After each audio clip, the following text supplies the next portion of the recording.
Patata Bamama Bandeko, mesdames, mesdemoiselles, messieurs, bonjour en ce samedi 16 mars, ici Horizon RDC. Nous sommes là de nouveau dans vos chaumières pour vous présenter la situation de la République démocratique du Congo. À ma droite, comme d'habitude, M. Cornelis Nlandou de Onesha Africa. M. Cornelis, bonjour. Bonjour Patrick Yogo.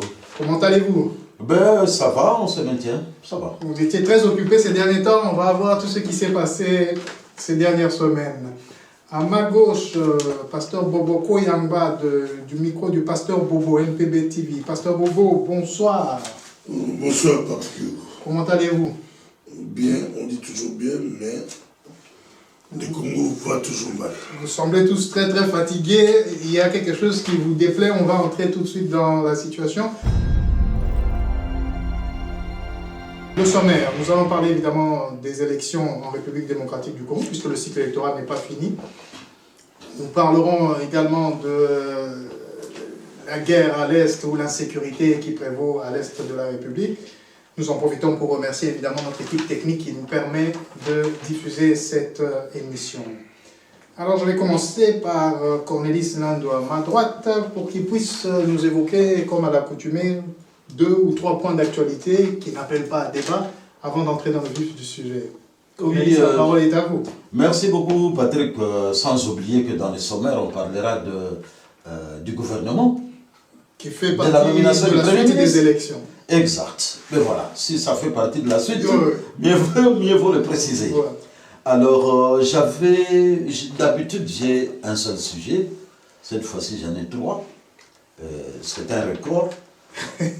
Bon, le premier sujet est relatif à l'arrestation de notre confrère, notre grand confrère, le représentant ou le correspondant de Jeune Afrique.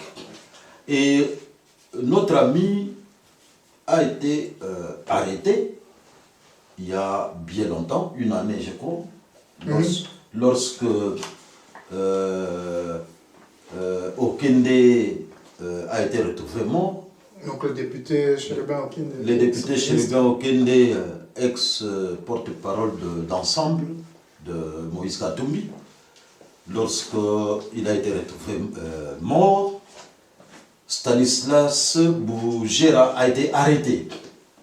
Correspondant de Jeune Afrique.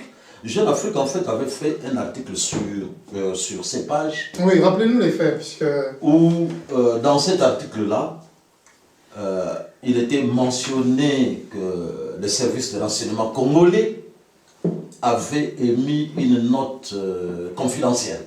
Et c'est cette note confidentielle qui a été reprise dans Jeune Afrique, qui disait une fuite qui disait que tout est parti de la Cour constitutionnelle, ainsi de suite, voilà. Et donc, l'article est paru dans Jeune Afrique. Qu'est-ce que j'ai dit? Oui. Dans Jeune Afrique. Et comme Stanislas Bougera est correspondant de Jeune Afrique à Kinshasa, on a estimé, ou le service du Congo ont estimé que Bougera était l'auteur de l'article. Mais l'auteur dans Jeune Afrique n'est pas signé, le parti. L'article dans Jeune Afrique n'est pas signé. Et dans la loi journalistique, c'est logiquement l'éditeur de Jeune Afrique qui est responsable, qui devait être arrêté par les services secrets du Congo. Pas Bougera, pas Stanislas Bougera qui n'est qu'un simple correspondant, parce que Jeune Afrique peut écrire sur le Congo à partir de Paris, à partir des États-Unis, à partir de Dubaï, n'importe. Et donc, il n'y a pas de traces qui précisent que c'est Stanislas Bougera qui est l'auteur. Et pourtant, il a été condamné. Il est arrêté et le ministère public a demandé qu'on le condamne à 20 ans de prison ferme. Bon. Ce n'est pas encore prononcé, mais ça va sûrement être prononcé. Et heureusement pour lui que le président de la République a même cité son nom lors du dernier point de presse début mois de mars, où il disait qu'il ne comprend pas pourquoi ce journaliste-là est arrêté. Espérons qu'il va être rapidement gracié. Ça, c'était donc le premier point? C'était le premier point. Alors, le deuxième point est quand même relatif à la guerre de l'Est, mais un peu soft. Vous savez, le ministre de la Défense, Jean-Pierre Bemba, est depuis hier à Kananga pour la fin de la session des militaires congolais qui sont en formation. Donc, aujourd'hui, hier plutôt, 431 sous-lieutenants, nouveaux sous-lieutenants qui ont terminé leur formation à Kananga et qui ont reçu leur brevet de main de Jean-Pierre Bemba. Ouais.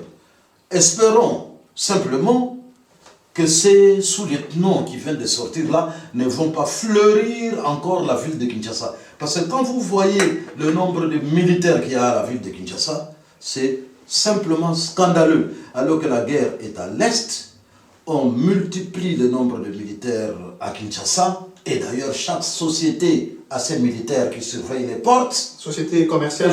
Les sociétés commerciales, chaque individu qui a un peu d'argent a son général ou son colonel qui surveille ses affaires, ainsi de suite. Donc il y a trop de militaires dans la capitale. Donc, mais pas assez au front. Pas assez au front. Donc c'est comme si Kinshasa était en guerre et à l'est là-bas c'était... Bon, espérons 431 sous-lieutenants qui sont sortis hier de l'école militaire de Kananga. Espérons qu'ils vont être utilisés à bon escient. D'accord. Ça c'était mon deuxième sujet. Et Alors, le troisième et le dernier concerne les contrats chinois qui avaient été signés sous Joseph Kabila. Et le président Félix Tshisekedi est arrivé en 2019. Il a estimé qu'il fallait renégocier ces contrats. Alors il est allé en Chine au mois de mai, fin mai 2023, pour renégocier ces contrats, pour les rendre gagnant-gagnant, win-win. Alors, l'une des conséquences du séjour du président en Chine a été la renégociation, donc la signature des avenants, c'est-à-dire de correction des accords qui avaient été signés entre la partie congolaise et le groupement des sociétés. Vous confirmez cette partie parce qu'à un moment, le ministre de l'information disait comme si ce n'était pas pour cette raison-là qu'ils étaient en Chine, juste pour être sûr que c'est à cette période-là qu'ils ont renégocié. Oui, mais je ne vais pas trop commenter la partie ministre de l'information, mais c'est pour cette non, c'est pas pour cette relation, mais pour cette raison, mais c'est l'une des raisons de son séjour. L'une des raisons. Et pendant son séjour, ils ont discuté de contrats. Et d'ailleurs, l'une des conséquences, c'est la resignature la signature des avenants. Et nous sommes au 5e avenant. Le 5e avenant qui a été signé avant-hier. Entre la partie chinoise et la partie congolaise. Mais qu'est-ce que ça veut dire, le 5e avenant? C'est que la RDC va passer de 3 milliards de dollars de routes à 7 milliards. C'est-à-dire, oui, plus que doublé. Donc la partie chinoise devrait construire des routes, et d'ailleurs l'agence congolaise de presse parle de 1000 km de routes nationales que la Chine va construire grâce à ces contrats-là. Donc nous passons de 3 milliards de dollars à 7 milliards de dollars d'infrastructures comprises dans le contrat chinois. Et non seulement ça, lorsque le contrat a été signé entre la RDC et le groupement des sociétés chinoises, on a créé une joint venture, la société Sicomine, qui est en fait la sino-congolaise des mines. Dans la Sicomine, la RDC n'avait que 25% de parts et la Chine avait le reste. Aujourd'hui, avec le 5e avenant, la RDC est passée à 40%.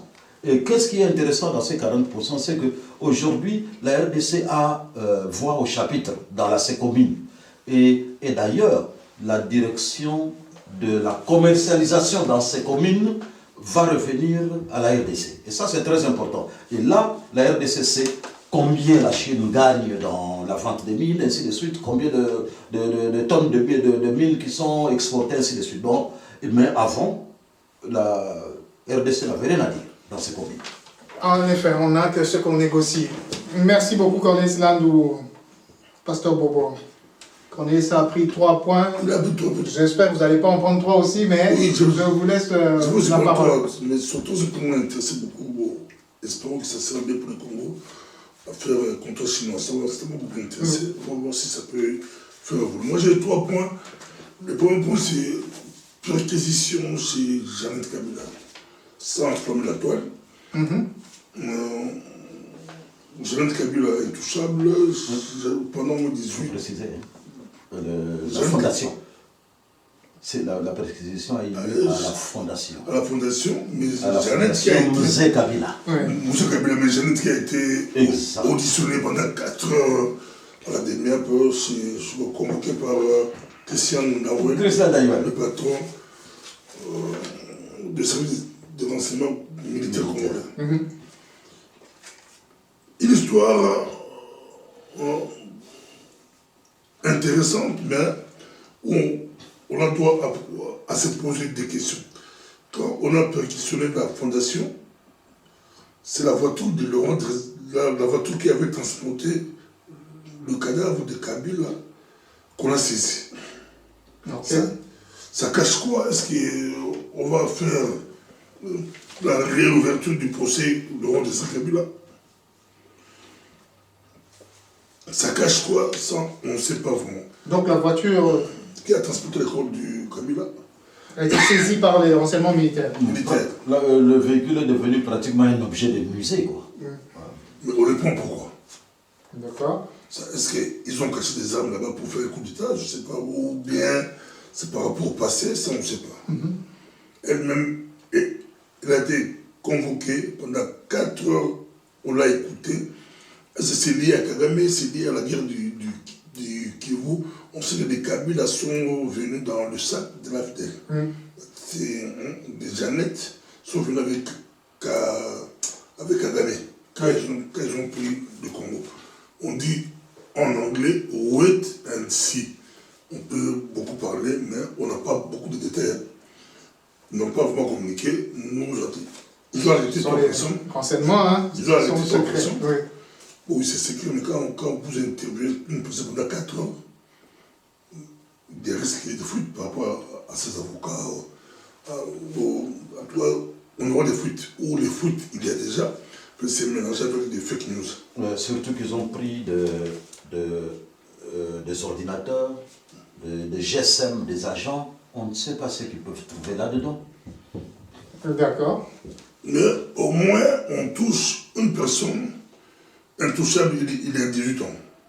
Donc pendant 18 ans, il a été intouchable. Ça, c'est très bien bon pour le Congo. Je prends un deuxième point de la mort au drame familial au Canada. Un certain Bénédicte Johnson Congolo. Il est rappeur sous un autre nom, un pseudonym. Un jeune de 23 ans, congolais, qui tue son père, son grand frère, et il blesse par balle sa mère. L'affaire bouge le Canada, c'est au Toronto. À Toronto, ok. Oui, l'affaire bouge le Canada, ça fait vraiment buzz. La communauté est sous les chocs, on ne comprend pas qu'est-ce qui s'est passé. Il y a trop de spéculations, on n'a pas beaucoup de précisions. Mais la vie de sa maman est hors danger. Okay. Le père, je crois, est décédé à l'hôpital. C'est l'aîné qui était décédé sur place. Bon, j'ai eu des gens au Canada, on n'a pas de précisions. Apparemment, c'était une discussion familiale. Et que quand le père est venu, il tire son père, son frère, il tire. C'est compliqué. Et il a été poursuivi par la police. Selon, parce qu'il avait pris la fuite. Oui, selon les médias canadiens, il fouille à pied, mais avec l'arme. Il a tiré sur 2 policiers, il a blessé 2 policiers. Mais bon, quand tu as un revolver, tu n'as pas beaucoup de munitions. On a fini par l'arrêter. Tu ne peux pas, même si tu tires, tu ne peux pas. On l'a arrêté. Mais là-bas, il refuse de parler. On dit qu'il doit d'abord aller prendre des soins médicaux pour voir à l'Europe. Psychiatrie, à l'Amérique, vous connaissez l'histoire. Mais ça touche la communauté. Ça touche. Troisième point encore rapidement que je peux Oui, toucher, allez-y. c'est la mort d'un grand comédien, Gianni Faye. Gianni Faye, ça bouge, ça a même bougé des réseaux sociaux. Moi, ça m'a interpellé. J'ai fait des vidéos, j'ai interviewé un professionnel du domaine de production, Marcel Zundu, par rapport à toute la communauté pleure que la star est décédée parce que sa femme avait refusé de lui donner des documents, de lui donner des papiers. Ah, c'était en France, hein, pour qu'il C'est en devienne France. résident. C'est en France.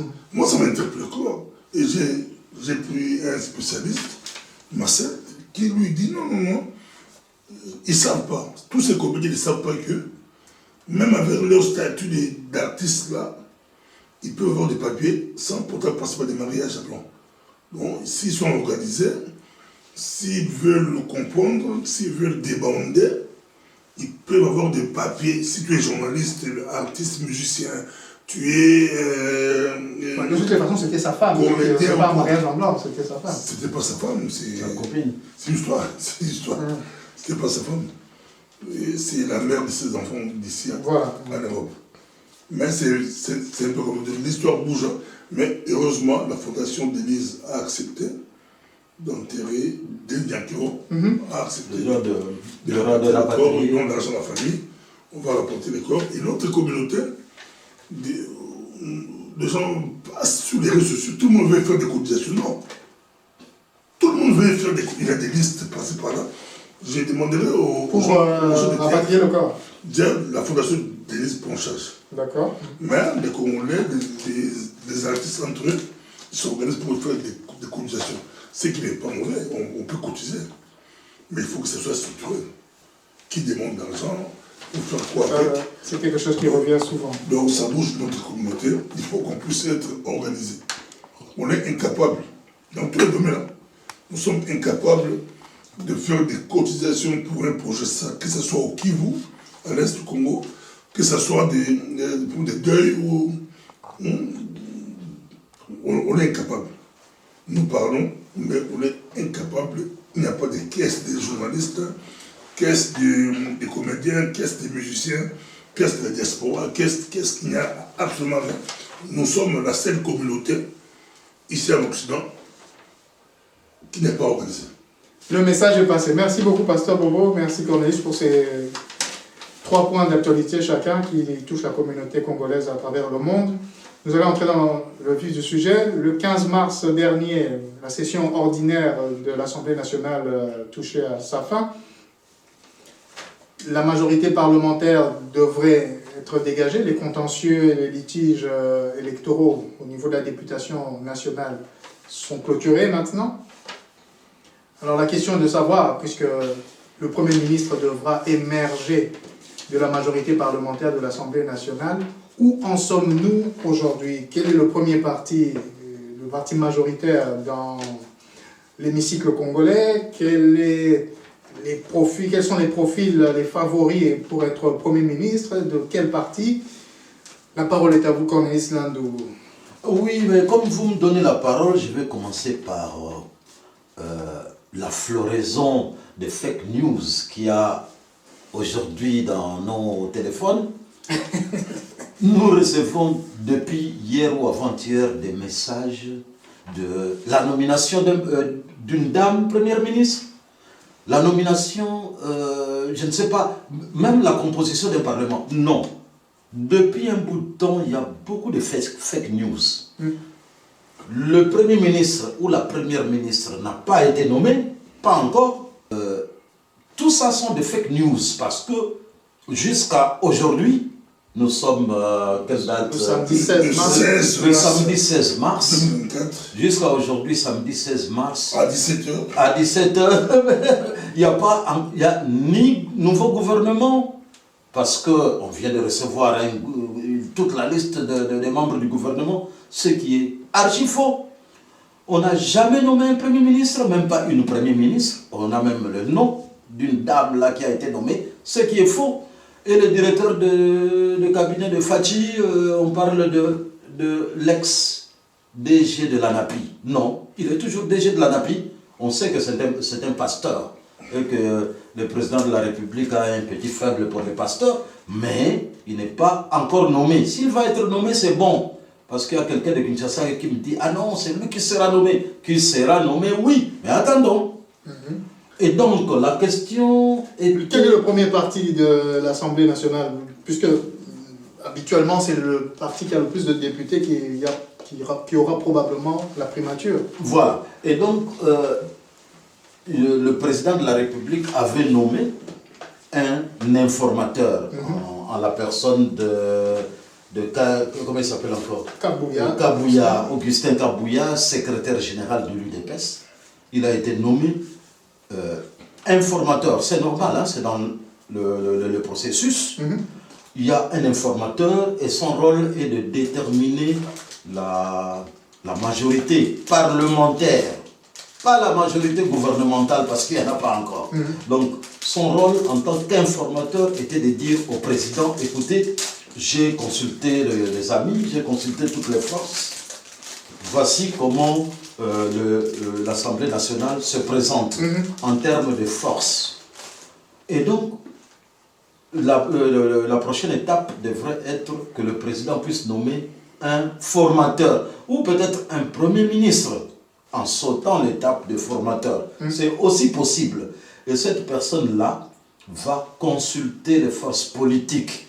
Donc, on ne peut pas dire aujourd'hui que non, ce soir le gouvernement va sortir. Non, il ne faut pas rêver. Parce qu'il faut consulter les forces politiques.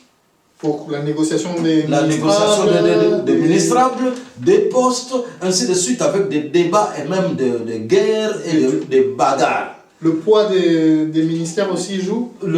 Oui, ben vous savez... Défense, affaires étrangères... Déjà, il y a le poste de Premier ministre. L'UDPS dit que l'UDPS étant la première force politique, nous savons que l'UDPS a 69 députés après les élections du 20 décembre. L'UDPS a eu le plus grand nombre, soit 69 députés. Qui est en dessous quand même de... Qui est en dessous de la majorité. Et donc, ils ont besoin de coaliser avec l'UNC, qui est le deuxième parti de la majorité parlementaire. Le troisième parti étant celui de Sama Lukonde, je crois. Oui, c'était Bahati. l'AFDC. Bahati, l'AFDCA avait le troisième parti, mais seulement avec le contentieux électoraux et les députés qui ont été invalidés et d'autres validés, l'AFDC a perdu 6 sièges. Et l'AFDC n'est même plus le troisième parti de la majorité parlementaire. Donc, le premier parti, l'UDPS, le deuxième parti, UNC, qui a combien de sièges, l'UNC? 36 sièges. Mais, dans le contentieux électoraux, l'UNC a perdu 4 sièges. Donc, vous voyez un peu l'UNC, mais l'UNC reste le deuxième parti. Le troisième parti va sûrement être celui de Sama Lukonde, qui était le quatrième parti avant le MLC. Pasteur Bobo, je vais vous passer la parole maintenant. Des informations que vous avez, puisque nous savons que vous êtes très bien introduit un peu partout. Qu'est-ce qui est en train de se tramer pour le moment par rapport à la formation, enfin la nomination du Premier ministre qui lui présentera son gouvernement au président de la République pour dégager qui aura quel ministère, quelles sont les forces en présence? À un moment, on avait entendu que l'UNC de M. Kamer s'était déjà coalisé avec d'autres partis politiques pour peser dans cette majorité parlementaire qui est recherchée. Qu'est-ce que vous savez de la situation? En tout cas, comme la situation se présente, il faut aussi, au Congo, les fake news sont aussi très importantes. Quand vous écoutez les fake news, il n'y a pas de fumée sans feu. Oui, pas de fumée sans feu. Au Congo, c'est toujours... On comprend beaucoup de choses, bien que, comme a dit Cornelis, Niembo est toujours... Niembo est toujours du cas. Et qu'au Congo aussi, si on cite votre nom, que c'est vous qui prenez la chose, 80% ça ne marche pas. Ouais, donc c'est une façon aussi d'éliminer quelqu'un. Oui. C'est des statistiques un peu compliquées. C'est comme si vous travaillez contre la personne. Oui, le président doit se répondre. On sait que ça peut être une femme, ça peut être une femme, Donc la femme qui est citée est déjà exclue. Beaucoup de chance. Ça peut être 80% mais la femme qui de- est citée est exclue. 80%. Et la femme qui est citée, c'est Judith Tuluka Souminois. Ah, toi, Il y a beaucoup de chances qu'elle soit exclue. regardez, comme on est pasteur. 16, nous on parle du 16 mars 2024. Je vois, bon, Quels sont les favoris selon vous? les favoris, De toute façon, on saura d'ici peu, hein, mais... les favoris, c'est vraiment très compliqué. Ou de quel parti politique? L'UDPS ne prendra pas la primature, bien que l'UDPS veut aussi prendre. L'UDPS veut prendre la primature, mais en mettant quelques exemples de l'Équateur. Moi, c'est l'UDPS. Pour la représentativité nationale? Il veut mettre quelqu'un de l'Équateur ou du Bas-Congo, je ne sais pas, mais de l'UDPS. Et donc le Yahoo. De l'Équateur ou du Bas-Congo ou ailleurs, mais pas Kassaïen. Pas Kassaïen, mais qui soit de l'UDPS. Ok. C'est ça la guerre. Parce que l'UDPS est reconnu comme un parti dont le fief est au Kasaï, alors. Bon, selon qui le formateur, tout Moulouba est de l'UDPS. D'accord. Il a fait une bourde, c'est un champion. Mais pour les réseaux sociaux, Non, mais il a je été- rigole, il a été simplement. attaqué par beaucoup de Kassais étaient contre ces propos-là. Mais, donc, Odinga Odingate. l'UDPS propose que comme c'est eux qui ont gagné, Qui ont le plus de députés. que les premiers ministres puissent sortir de l'UDPS, mais qu'ils ne soient pas Kassais pour équilibrer. Mais les autres ne voient pas la chose comme ça. Pour les autres, par exemple, l'UNC de Caméré, Le MLC de Bemba c'est tout Bemba. Bemba. UNC Cameroun, oui. Bemba, s'il prend ça, par pitié, je crois, mais en politique, c'est pas de pitié. Bemba est au 10e. Non, Bemba est 4e parti, je Quand est-ce crois. qu'on va débattre? Ils ont quoi? C'est Non, 8e parti. Vous 8e parti. avez raison, 8e. Bemba est loin. 19 députés, moins que le regroupement de Paloukou qui a 21 députés. Aussi, on met Bemba. Et avant, il y a Samuel Kondé. Avant, il y a la Il Il est 8e, le Bemba, MLC. c'est pourquoi l'UDPS demande quelqu'un de l'Équateur, Mais de de l'UDPS l'UDPS. pour la primature. Ou du Bas-Congo ailleurs, mais c'est de l'UDPS. Mais Kabir peut prendre la chose. Il est quand même 3e, 2e,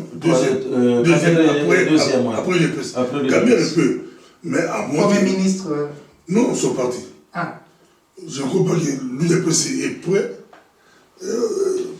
d'accepter que Kabir puisse être Premier ministre. À moins qu'on puisse donner un Moulin de Sakombi ou quelqu'un de l'USN. Mais pas Kamere lui-même. Mais Kamere, Pourquoi pas Kamere lui-même? Kamere a beaucoup de connotations avec l'UDPS. J'aime beaucoup Kamere, je vous salue, Victor Kamere, mais il a beaucoup de connotations avec l'UDPS. Donc quand on voit Kamere, on voit Sanjo, on voit... Il a beaucoup de choses. vous pensez, je vais passer la parole à Cornelis, qu'il y a certaines figures qui ne peuvent pas être Premier ministre Non, pour la population? Je répondrai d'abord à la première question qui voulait savoir quelles sont les figures qui peuvent Voilà, comme ça vous pouvez... facilement être... Oui, parce que moi je me dis... En positif comme en négatif. Ceux qui peuvent être pris comme ceux qui sont exclus d'office. Attention, on s'est dit que l'UDPS n'avait pas beaucoup de cadres. Actuellement, c'est faux. Parce que l'UDPS, il y a eu beaucoup d'adhésions. Et quand vous voyez les images de la réception, l'informateur qui reçoit l'UDPS, vous voyez des têtes, certaines figures qui sont représentatives. Donc, Des technocrates? Ou des technocrates. Donc moi, je suis convaincu que l'UDPS étant le premier parti de la majorité, l'UDPS prendra la primature. D'accord. Un gars de l'UDPS, pas de l'UNC, pas de Bahati, pas de non, de l'UDPS. Et vous avez posé la question de savoir qui peut être Premier ministre. Quelles sont ces figures-là qu'on voit? Mais écoutez, mais si on dit que c'est l'UDPS, il y a notre sœur Judith Toulouka est de l'UDPS. Il ne faut pas l'oublier. Il y a André Ouamesso qui est de l'UDPS. C'est de grandes personnalités aujourd'hui. Hein. Ouamesso, directeur de cabinet adjoint. Judith Toulouka, vice-premier ministre, je crois, ou ministre d'État chargé des plans. Ministre d'État au plan. UDPS toujours. UDPS, oui. Il y a d'autres figures. Hein. L'IAO et l'UDPS aussi. Mais il y a aussi l'autre UDPS Kibasa, qui existe. Donc, il y a Kibasa, il y a l'IAO, il y a Ouamesso, il y a Toulouka, il y a... Donc, et l'informateur, lui-même. Non, moi personnellement, je vois... L'informateur Premier ministre. Non, l'informateur ne peut pas être Premier ministre parce que si cet informateur-là devient Premier ministre, c'est comme si... On est... Non, selon le critère, vous avez dit qu'ils veulent mettre... Non seulement ça, même... Non, même si ce n'est pas le Kassai, mais Augustin Kabouya n'a pas la carrure, même pas peut-être d'un petit ministre, oui, mais Augustin Kabouya, vous le connaissez, il a quelle formation? Il a... quel est son parcours? Il a travaillé où? Même pas dans une petite société. Donc, c'est le cas de beaucoup de personnes. C'est vraiment... oui, mais non, on ne peut pas aller dans les erreurs du passé, a dit le président. Donc, Kabouya, qui n'a jamais travaillé, le nommer à ce poste-là, c'est suicidaire. Donc ça, c'est une figure qui est exclue selon vous? Il doit être exclu, et il est exclu. On ne peut pas, non. Les erreurs du passé, on ne peut pas continuer avec ça. Kabouya n'a jamais travaillé dans une petite société. C'est des postes politiques, hein? Non, il faut de l'expérience. Merci, merci. On va avancer puisqu'on a pris beaucoup de temps. Mais il y a aussi Jules Alinguet qu'on peut mettre là. Il est de l'UDPS? Mais non, je crois qu'il est de la fonction publique. Il n'est pas de l'UDPS. Comme un technocrate manipulateur qui vient...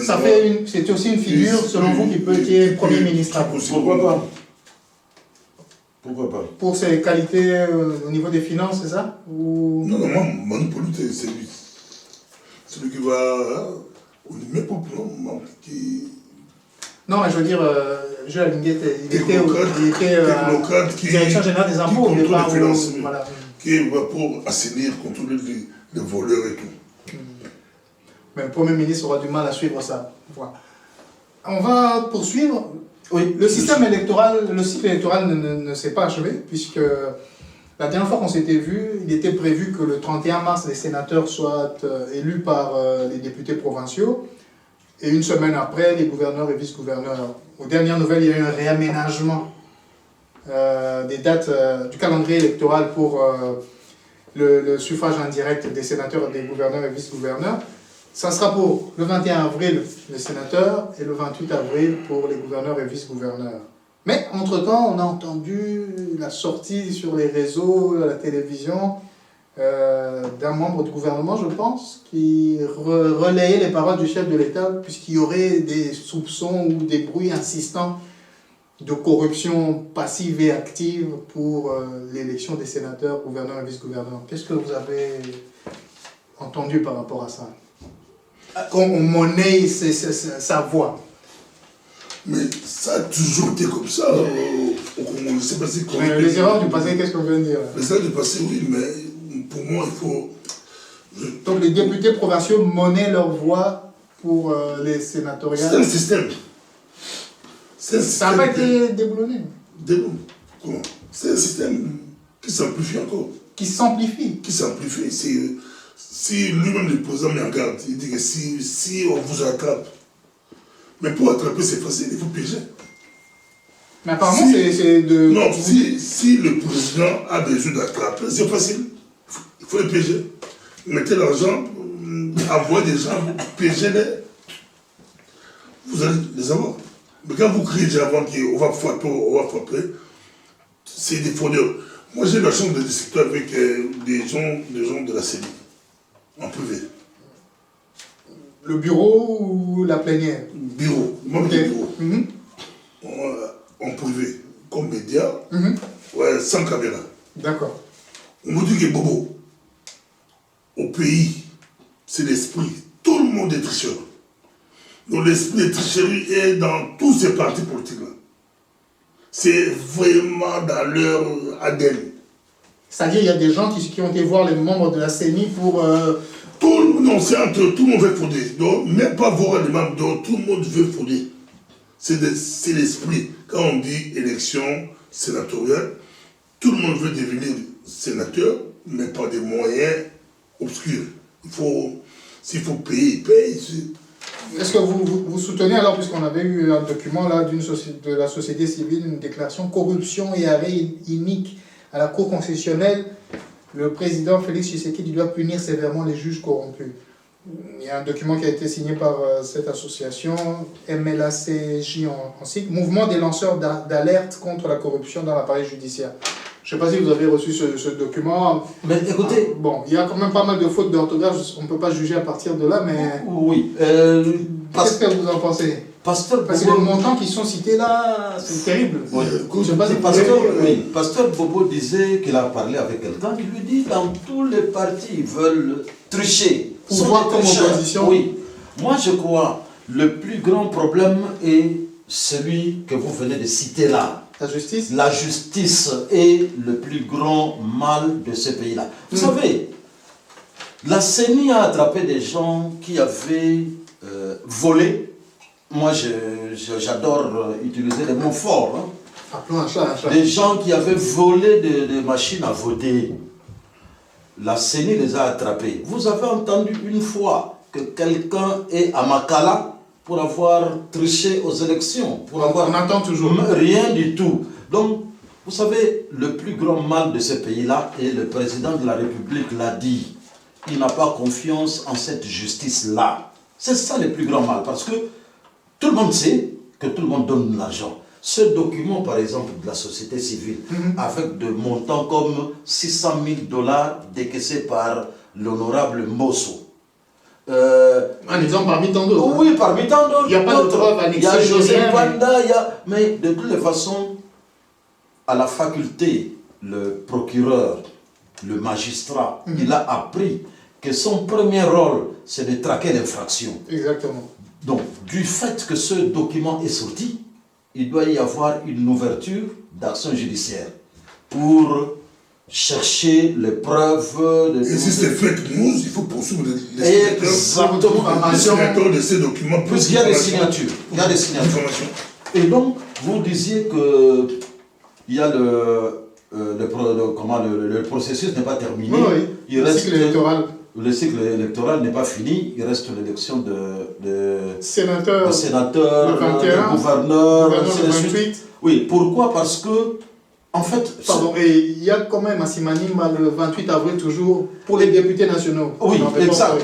Mais il n'y a pas que Massimanimba, il y a... vous savez, oui, dès que les élections du 20 décembre étaient terminées, on avait proclamé 477 députés. Il nous restait 23 sièges. C'est ça. Les 23 sièges, c'était 16 pour Massissi et Rutshuru, et le Kwamut, où il n'y a pas eu élection à cause de l'insécurité. Il y avait aussi 7 sièges pour Yakoma et Massimanimba, où la CENI avait annulé le vote pour cause de fraude. C'est ça. Et donc... Et Ituri Nord qui ne voulait même pas d'élection. Hein. Ça a été annulé. Annulé carrément. Mais Massissi et Rutshuru, on voudrait avoir des élections. Mais vous savez que Rutshuru est aujourd'hui occupé à 100% par les M23. Est-ce qu'il y aura élection? Point d'interrogation. Mais la date est toujours prévue. La date est prévue, oui. On va peut-être... non, mais apparemment, ils ont, les députés de la législature passée vont rester, vont siéger. Ce n'est pas décidé, ce n'est pas encore dit. Hein. Oui, ce n'est pas dit. Parce que, non, jusque-là, on sait qu'il y aura élection à Massissi, Rutshuru et Kwamut. Mais en attendant, c'est... Ah non. En attendant... Ceux qui sont là, leur mandat est fini. À moins qu'on garde le siège vide, mais qu'on mette qu'on prenne les gens de l'ancienne législature. J'ai vu qu'on a gardé là où il y a des guerres. Non, ils ont prolongé plus ancien. Non, je crois. À vérifier. Bon, de toute façon, ce lundi déjà, vous savez, avec les contentieux électoraux, on a terminé les contentieux électoraux en ce qui concerne les députés. Il y a d'ailleurs eu les deux membres du bureau d'âge, les jeunes là, Voilà. les deux, le fils Abahati qui est mis dehors, le fils au questeur de la CENI qui est également mis dehors, remplacé par deux jeunes, il y a l'élu Persin Zouzi Oumba qui est élu de Matadi, 30 ans, et Ron Roger Bimwala, 28 ans, qui entrent dans les bureaux d'âge. Et ils sont convoqués en urgence pour une réunion lundi. Donc je crois quand même qu'on commence à aller vers la nomination d'un formateur ou d'un Premier ministre. Parce que quand le bureau d'âge va se réunir, ils vont convoquer l'Assemblée nationale et dire... Pour le bureau définitif. Pour le bureau définitif. Et dans l'entretemps, il sera sûrement l'heure pour nommer le formateur ou le Premier ministre. Très bien, merci Cornestan. Pasteur Bobo, vous avez peut-être une information plus précise par rapport à... Radio Okapi, oui, les anciens élus de Rutshuru, Massissi et Kwamut, autorisés à siéger à l'Assemblée nationale. Genre voilà, la précision. Bon, c'est une précision, merci. Voilà. Parlant de l'Est de la République démocratique du Congo, où l'insécurité règne toujours, comme à Kwamut d'ailleurs, je crois qu'il y a même eu des soucis. Avec le Mabondo. Il y a encore eu des soucis entre les Teke et les Yaka qui continuent. Mais restons à l'Est de la République. Nous sommes bientôt au mois d'avril. En 1994, chacun s'en souviendra, en avril, il y a eu, au mois d'avril, il y a eu l'avion présidentiel de la République rwandaise qui a été abattu, avec deux présidents à son bord, le président du Burundi et le président du Rwanda. Donc le 6 avril, nous allons commémorer les 30 ans du génocide rwandais. Ils vont commémorer. Le génocide, c'est vraiment global, donc ça sera commémoré. Et entre-temps, enfin, d'ici là, on attend toujours la rencontre entre le président de la République démocratique du Congo, Félix Antoine Tshilombo Tshisekedi, et le président de la République rwandaise, Paul Kagame, qui a été nominé comme candidat président de la République pour son pays. La rencontre, finalement, aura-t-elle lieu? Est-elle prévue? Il y a une date pour discuter de la question de l'Est, des problèmes avec le M23, etc. Vous avez des nouvelles par rapport à ça? Le président de l'Angola continuait sa médiation et les a reçus tour à tour, en première République démocratique du Congo et puis tout récemment République rwandaise. Vous savez, merci beaucoup Patrick, vous savez, la RDC est en train de subir beaucoup de pression pour qu'il y ait négociation. Parce que Kinshasa avait longtemps décidé qu'il n'y aurait pas de négociation avec le M23. Mais aujourd'hui, nous avons vu que la petite information que Kinshasa a diffusée pour dire que Moscou a accepté de signer un contrat militaire avec nous, a bougé l'Europe. Le lendemain, vite, on a vu l'ambassadeur de la Belgique à Kinshasa courir voir le ministre de la Défense, Jean-Pierre Bemba, avec l'attaché militaire de l'ambassade de Belgique, pour dire, écoutez, nous sommes déjà nous avons déjà un accord militaire avec vous, nous la Belgique, mais qu'est-ce qu'on entend sur la Russie là? Ce n'est pas ce que la presse dit, hein, mais c'est ceux qui se sont dit. Et d'ailleurs la preuve, le soir, Mouyaya a rapidement sorti un communiqué pour dire, ah non, nous démentons le fait qu'il y a un accord entre la RDC et la Russie. Accord militaire. Accord militaire. Pourquoi? Parce que l'Occident a fait pression. La RDC ne peut pas signer un accord militaire avec la Russie. Vous savez, c'est pas fini. C'est-à-dire que la RDC n'est pas souveraine. Ben justement. Les pays africains ont Oui. Façon, Non seulement la Belgique, non seulement la Belgique. Il y a eu dernièrement Londres qui est allé chez Fachi. Il y a une délégation de Londres qui est allée chez le président de la République parler de la coopération, parler même de la sécurité à l'Est. Alors qu'on sait que Londres a un contrat pour envoyé même pour la migration. des réfugiés à Kigali. L'Union européenne a même signé des accords. On sait que Kigali a des mines, mais pas en grande quantité, mais la plus grande quantité de mines est volée à l'Est et entrée, et d'ailleurs c'est le sujet de mon éditorial dans le nouveau numéro de Donation Africa. Et voilà. Vous voyez de toutes les façons. Voilà. Et donc Kigali fait entrer les minerais de la RDC en contrebande et l'Union européenne signe des accords sur les minerais stratégiques avec Kigali. Et il faut dire, puisque vous parlez de la commémoration du génocide, il faut féliciter les Congolais parce que depuis un certain temps, depuis que nos léopards ont fait leur signe à la Coupe d'Afrique des Nations. Oui, donc Kigali is killing et le silence de la communauté internationale. Depuis ce signe-là, depuis ce geste-là, le monde a bougé. On a vu les Congolais de partout à travers le monde. Et même aujourd'hui, le terme de génocide est en train d'être avalisé. Parce qu'il faut dire que... Génocide congolais. Le génocide congolais. Parce qu'il faut dire que depuis longtemps, on a voulu parler du génocide congolais. Mais toutes les capitales européennes ont tout fait pour que le mot génocide ne soit pas utilisé pour la RDC. À la RDC, il n'y a pas génocide. Ah non, le terme génocide veut dire autre chose. Non. Ce qui se passe à l'Est, c'est un génocide. Tout le monde le sait. Et toutes les capitales occidentales ne veulent pas que... Et donc, Kinshasa doit fournir des efforts pour faire reconnaître son génocide. Parce que Kagame utilise le mot génocide comme fond de commerce. Mais quand il vient tuer chez nous, dans toutes les capitales européennes, on n'a pas encore tué un seul Congolais. Ça, c'est dangereux. Pasteur Bobo, sur cette question de mémorial, de commémoration, etc., le Rwanda, Kigali, ils ont leur stèle, leur mémorial, tout est bien mis en place pour que les gens puissent rendre hommage, etc. En République démocratique du Congo. Est-ce qu'on a des lieux de mémorial comme ça? Il y a eu la guerre des 6 jours, Ouganda, Rwanda, Kisangani, des gens qui sont morts. Ça me choque. Est-ce qu'on a quelque chose Moi, j'ai fait beaucoup de voyages en Israël. J'ai fait beaucoup de voyages en Israël, plus de 5 fois en Israël. J'ai vu comment les Juifs commémorent leur mort. La Shoah. Et nous, j'ai vu la Shoah plusieurs fois. Tu vois.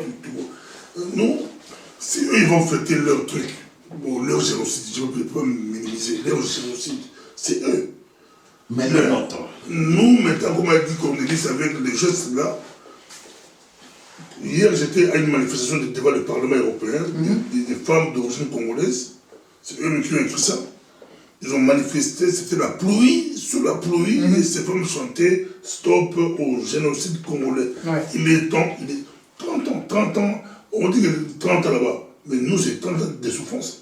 Oh oui. Kadhafi nous a colonisés pendant 30 ans. C'était presque concomitant, c'est-à-dire quand les réfugiés rwandais sont entrés chez nous. Eux pleurent, mais nous, on pleure 30 ans. Donc, il est temps que ça stoppe. 30 ans de Kagame au pouvoir, c'est 30 ans de souffrance au Congo. Il est temps que ça s'arrête. Donc, tous les Congolais, on doit prendre confiance. Un monsieur comme Kagame ne peut pas nous traumatiser, nous terroriser pendant 30 ans. Non. Et c'est à nous maintenant, comme tout là, c'est à nous maintenant de savoir pleurer nos morts. Nous, si quelqu'un meurt, c'est les sorciers, on l'a bouffé, on l'a fait ceci, nous minimisons les morts, nous critiquons. Il est temps que les Congolais puissent commencer à commémorer les morts. Quelqu'un que vous avez travaillé ensemble, s'il part, il faut montrer le côté positif, parce que la mort peut arriver à tout le monde. Et parler de notre génocide. Arrêtons de critiquer les gens s'ils meurent. Il a vécu, il est parti, commencé à... Et parlons de l'autre génocide. Nos morts à nous. Bien les intérêts. Moi, à l'époque, il y a eu un couple américain venant des États-Unis, on me les avait recommandés. Il fallait les accompagner au Luxembourg, pays Luxembourg. il devrait aller voir la tombe des soldats, De leurs parents. des soldats de la guerre mondiale. C'était je vois toujours à la télévision, c'était ma première fois d'entrer dans ce cimetière-là. Non, c'est beau. Impressionnant. C'est joli. C'est un cimetière. Hein? Oui, vous arrivez donc, c'est bien fait. Et pour la République démocratique du Congo, tous les morts de Kisangani et de l'Est et tout ça, On peut le faire. il n'y a pas un Les Américains, c'est des gens qui ont des stèles. décédé 40-45. Mais si vous entrez dans un cimetière américain, en Europe, ah non, c'est blanc, c'est bien fait avec des photos, de tout. Mais il faut dire Et aussi, ils savent comment. Non, on peut le faire avec des bouts de guerre. mais il faut dire aussi hein, que. Oui, Cornelis? Oui, il faut dire aussi que la guerre de Kisangani, qui avait fait 2000 morts, la guerre entre l'armée rwandaise et l'armée ougandaise. Sur sol congolais. Oui, il existe un cimetière où il y a le 2000 croix de morts, grâce d'ailleurs à l'archidiocèse de Kisangani, qui a arrangé le cimetière en question. Et donc, il y a le lieu de mémoire existe, mais simplement nos autorités... Ils viennent rendre hommage. Ils viennent... C'est-à-dire le lieu existe, mais il faut décréter. Il faut décréter de journées du mémorial, de journées de souvenirs. Où le président arrive, oui. Là-bas, devant les 2000 morts là, on fait des cérémonies. Vous savez... C'était au mois de mai, je pense, donc c'est bientôt. Oui, Peut-être le mois de mai, le oui. gouvernement peut prendre de la graine là-dessus. Oui, mais vous savez, j'allais dire, hein, j'adore les images fortes. Il faut dire que nos autorités n'ont pas tellement la culture de l'histoire. On oublie beaucoup de choses. Et c'est des choses qu'il ne faut pas oublier. Il y a eu le massacre là, il faut les commémorer. L'unique histoire que nous avons, c'est le stade des martyrs. C'est l'unique lieu de commémoration. Il faut qu'à un certain moment que nos autorités sachent que l'histoire est la base de l'avenir. Le passé est la base de l'avenir. Sinon, si on ne se réfère pas à l'histoire, on ne sait pas avancer. On va faire beaucoup d'erreurs. Il faut lire l'histoire. Il faut savoir que Mzee Kabila est venu avec James Kabarebe des Rwandais. Il faut le savoir. Il ne faut pas dire, ah non, nous avons été libérés par Kabila. C'est faux. Là, nous sommes en train de tromper l'histoire. Nous avons été libérés, entre guillemets, nous n'avons jamais été libérés. Hein. Et d'ailleurs, il y a... Le pasteur Bobo disait, ça fait 30 ans que nous pleurons. Ah oui, cette... Il y a le président de Ouazalendo qui a fait une interview où il dit, il faut faire attention, il faut se baser sur l'histoire. C'est à cause de Mzee Laurent Désiré Kabila que nous avons toutes ces souffrances. Nous n'avions pas de militaires, Tutsi, il n'y en avait pas. James Kabarebe arrive, il est chef d'état-major. Comment ça? C'est pas normal. Vous avez le ministre des Affaires étrangères, il est de cette communauté-là. Voilà. Donc, il faut se référer à l'histoire. Merci beaucoup, Cornelis. Un dernier mot chacun avant que nous puissions clore cet enregistrement. Pasteur Bobo, quelque chose qui vous vient? Il est temps de prendre conscience. Un type comme Kagame ne peut pas nous... Qui est Kagame ici? Il est qui? Président. Celui qui a mis fin au génocide rwandais. Il est président rwandais. Non. 30 ans. Un pays, le Congo de Lumumba, le Congo de Kasavubu, le Congo de Mobutu, le Congo de Tshisekedi, le Congo, je ne dis pas de Laurent Désiré Kabila. Non. Mais c'est nous-mêmes. Hein. Mais Pasteur Bobo, Tshisekedi l'avait appelé de tous ses voeux, non? Le Congo de Patrick Yogo, le Congo de Cornelis, le Congo de Bobo Koyamba. Mais Pasteur Bobo, c'est nous-mêmes. Cornelis, un dernier mot? Oui, mais Yogo, c'est nous-mêmes. Parce que Bobo pose une question intelligente. Qui est Kagame? Mais Kagame s'est dit, moi je suis le souverain au Rwanda. Je voudrais voler une partie de terre en RDC. C'est ce qu'il est en train de faire. Hein. Aujourd'hui, vous pouvez dire, ah non, nous allons négocier avec Kagame. Kagame n'écoute personne. Hein. Vous pouvez négocier aujourd'hui, demain il va créer une autre rébellion. Vous pouvez négocier demain, le lendemain il créera une autre rébellion. Avec l'aide des Congolais toujours. Oui, Kagame n'écoute que le langage des armes. Donc, c'est nous qui devrions arranger notre armée, enlever tous ces gens qu'on a, tous les sergents qui sont devenus du jour au lendemain généraux à cause du brassage. Il faut les enlever de l'armée. Ils n'ont jamais fait de cours de séances militaires. Et voilà. Merci beaucoup. Je remercie Pasteur Bobo Koyamba de MPB TV, Cornelis Landou de Onesha Africa et de l'agence congolaise de presse. En parlant de réformer l'armée, il y a eu la levée du moratoire sur la peine capitale, la peine de mort. De ce que nous lisons, c'est pour éliminer les traîtres à la patrie, etc. Voilà. Mais peut-être faudrait-il d'abord avoir une armée. Paix chez vous, à nous revoir.